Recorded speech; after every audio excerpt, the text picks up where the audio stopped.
Ignore the banging. The AFL Paradise has given us a recap, or what they presume will be a recap, of the 2024 AFL season. They're sort of pre-season assumptions on teams, all right? I'm going to go through them and correct this because, as you all know, the ball knowledge here is undeniable.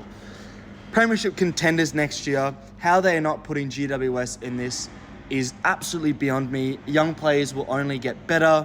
Coach in his second full season, 1 point off a grand final, who eventually won it, makes no sense. They have to be in the premiership contention. For the other teams, I don't feel inclined to put Port Adelaide in there, unfortunately.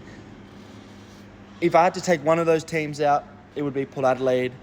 But can they win the flag? Obviously they can win. Sydney can win the flag as well. You know, only 2 years ago they were in a grand final. So when it comes to, not even 2 years ago, 1 year ago actually, when it comes to premiership contenders, those plus Sydney and GWS are accurate, okay? Even the Western Bulldogs can win the flag because we've seen it, they've done it before where they come from nowhere and make a grand final, 2021, 2016. But if you had to ask me, I would go Brisbane, Melbourne, Carlton, Collingwood, GWS. Fighting for top four. Sydney, I think will be fighting for top four. I think the Dogs will be more or less fighting for top four. I hate to say it because I hate the Dogs. Well, I don't hate them, but I just... Luke Beveridge, fuck me. Let's get going through this. Look, they've got most of the top part right. Fighting for top 8. Richmond, are you fucking serious? Very lackluster draft. Lackluster trade window. New coach. Players leaving. Richmond are not fighting for top 8. And this bloke's an AFL Paradise are Carlton fans, so I don't know why they put Richmond there. Gold Coast won't be fighting for top 8.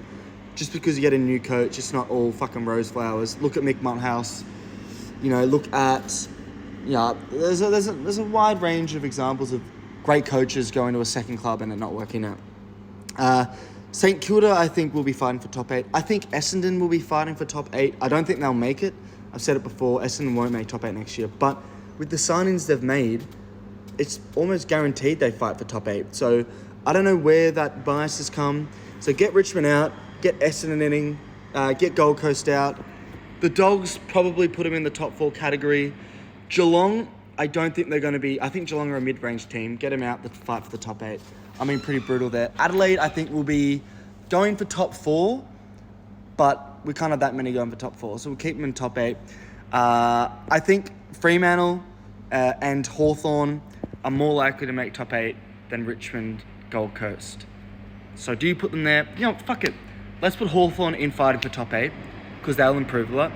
Fremantle will keep them as a mid-range team because their coach situation is bad. And then the Wooden Spoon, obviously a lot of debate. Who's going to win it? It's not North Melbourne. It's going to be West Coast, okay? So North Melbourne, mid-range team, West Coast, you are Wooden Spoon. And that is it. That's correct. Anything else is completely wrong. So AFL Paradise, fix up your Port Adelaide shout, fix up your GWS shout.